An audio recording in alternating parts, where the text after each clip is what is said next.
coding, disuruh buat video.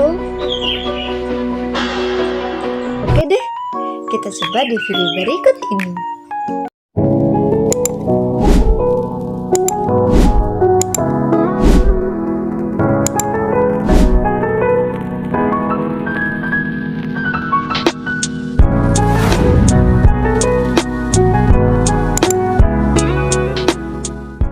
Assalamualaikum warahmatullahi wabarakatuh.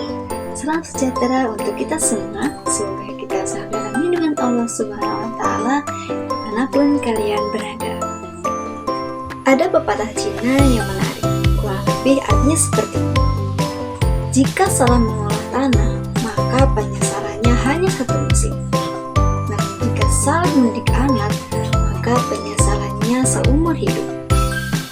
Ya, mendidik anak merupakan bagian yang paling penting dalam sebuah keluarga.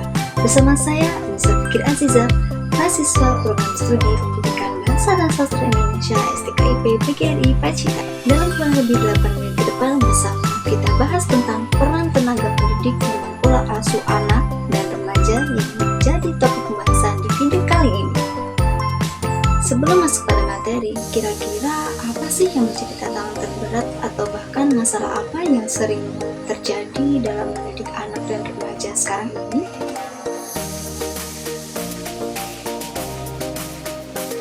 Nah, di antara pembahasan tersebut, kali ini kita akan fokus pada masalah kecanduan gadget di kalangan anak dan remaja di sekitar kita.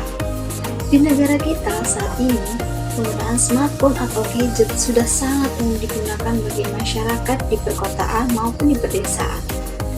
Gadget yang dilengkapi dengan jaringan telepon seluler dan tersambung internet, tambah lagi dengan adanya game dan permainan yang menarik, kemudian dimainkan secara online maupun offline.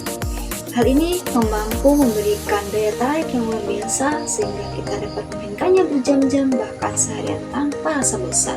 Parahnya lagi, hobi main game seperti chatting melalui internet ini juga sudah menular pada kalangan anak-anak, sudah menjadi sebuah kebiasaan dan bahkan sudah menjadi tren atau dianggap sebagai suatu hal yang aneh. Menonton YouTube, video WA, dan Facebook, hal ini juga sudah bukan lagi kerjanya ibu-ibu atau orang dewasa, tapi juga telah masuk pada anak-anak.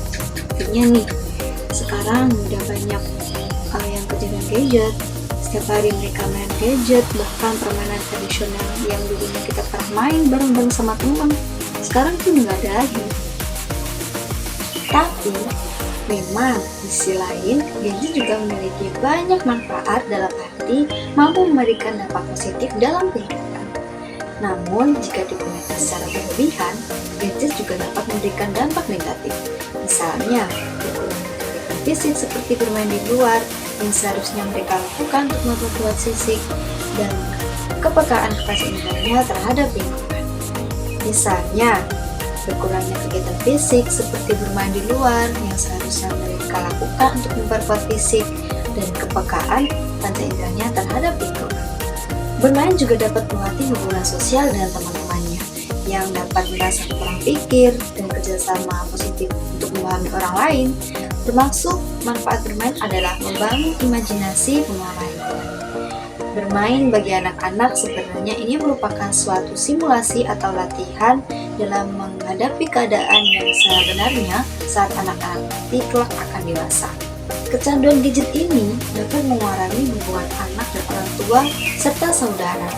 Inilah yang bisa disebut sebagai pemicu kesalahan komunikasi, karena yang seharusnya waktu untuk bersama dalam sebuah keluarga, anak-anak, ayah, ibu, kecentraman dalam keluarga, justru kesamaan ini malah berkurang karena pada sibuk dengan kegiatan masing-masing. Kini sudah banyak acara TV yang mengurangi kebersamaan itu.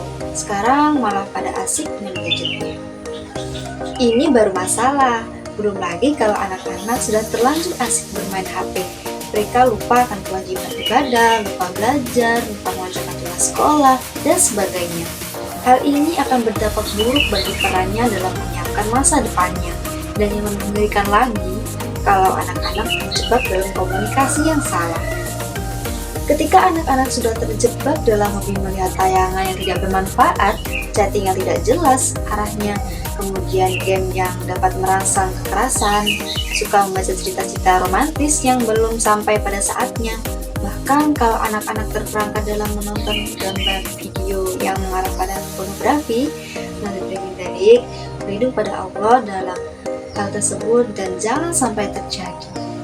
Masalah utama yang sering terjadi yaitu banyak orang tua yang mudah memberikan gadget pada anaknya dengan alasan supaya tidak rewel karena sibuk dalam pekerjaan.